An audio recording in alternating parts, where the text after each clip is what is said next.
All right, time for some coloring. I don't know why anybody calls it this. Let's see, what do we have here?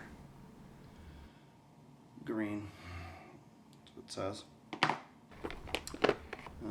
This one is Rojo, red. And I think it'll be blue. Oh jeez. This one says orange.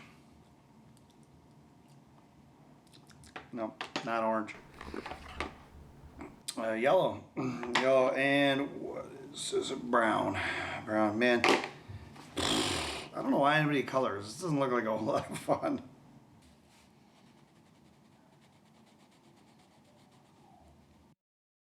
So although I can tell you a ton of stories of things that are goofy and happen to me because of my color blindness, there's one story that is probably the funniest thing that's happened to me in my adult life. Okay, so the story goes a little bit something like this. A few years ago, my wife and I and some friends were going to garage sailing, right? And I was not wearing a life jacket. I had a friend who was coming up to fish this world-renowned salmon stream, and I was going to join him for a little bit of time, but I didn't have a pole that would work. So as we're going down the road, hitting all these different garage sales, we came upon this barn sale. So we go into this barn, and there is just everything you could possibly imagine. Cool things, antiques, all sorts of knickknacks, and then we came to this huge oak barrel, and inside it was just filled with all different types of fishing rods. Well, because a salmon's like a 30-pound fish, I figured this is probably, a specific kind of pole that I'm looking for, but I don't really know what it is. So I kind of look back over my shoulder, and I'm like, hey, do you know any of these poles that might be good for salmon fishing? So the guy just sort of looks a little bit my way, and he's like, yeah, the green one. And, to which I replied, I'm colorblind. And he turns around, and I swear, he goes, the green one! And just screams at me. In that instant, I could see every imaginable color that you could ever dream of. That sure is boring. Color!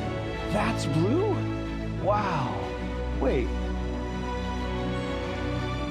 That's why they call them blue jeans?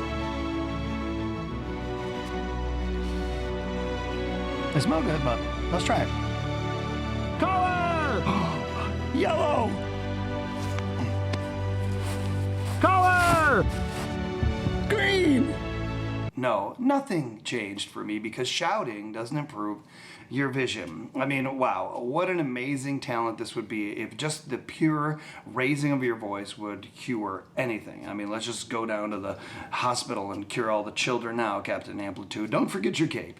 Yeah, I mean, this guy didn't understand at all what I was going through, where I was, or what I needed. He just didn't take the time.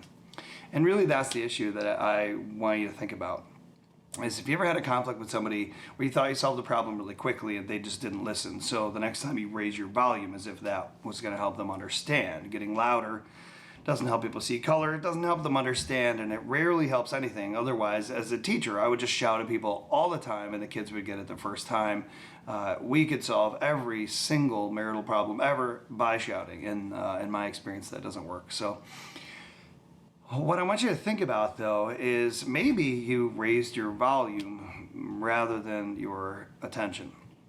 And maybe if you took a step back and said, hey, I don't really understand what's going on, and sought to understand, sought to clarify, asked the question, slowed down. See, this guy he was just annoyed. He was in a hurry. He thought he'd answered the problem. He thought he understood where I was coming from, and so he was getting frustrated. And that happens to us all the time with people that we live with, that we work with, that we love. And maybe it's worth just taking a step back and kind of saying, hey, maybe I don't understand what they're going through. If you're not colorblind, it's really challenging for you to understand what I go through. And in fact, every time I tell someone that I'm colorblind, I always get really dumb questions like, what color is this shirt? What color are these pants? What color is this? But I think it's a really great lesson for us if we want to understand people and seek to make sure that we are understood when we're communicating, is to, one, slow down and care. I love Gary Vee has this book, one entire chapter. It's just a one word, and it's care. So there are people around you all the time that you care about. If somebody asked you if you cared about them, you would tell them. But your actions may not actually display that all the time. You might think you understand it, respond quickly, and then when they don't get it, you just raise your voice or get irritated or annoyed. When we're in such a hurry that we can't actually understand what another person's going through, or we don't take the time, we forsake compassion and empathy.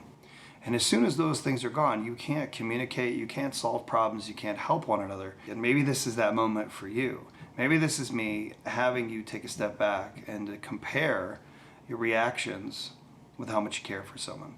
It's the way you're coming off, the way that you're treating somebody, the way that you're talking actually reflect the true nature of what's inside, how valuable they are to you, and what you want that relationship to look like. And I think if you take time to compare your actions with your values, you might find that there's a point of growth.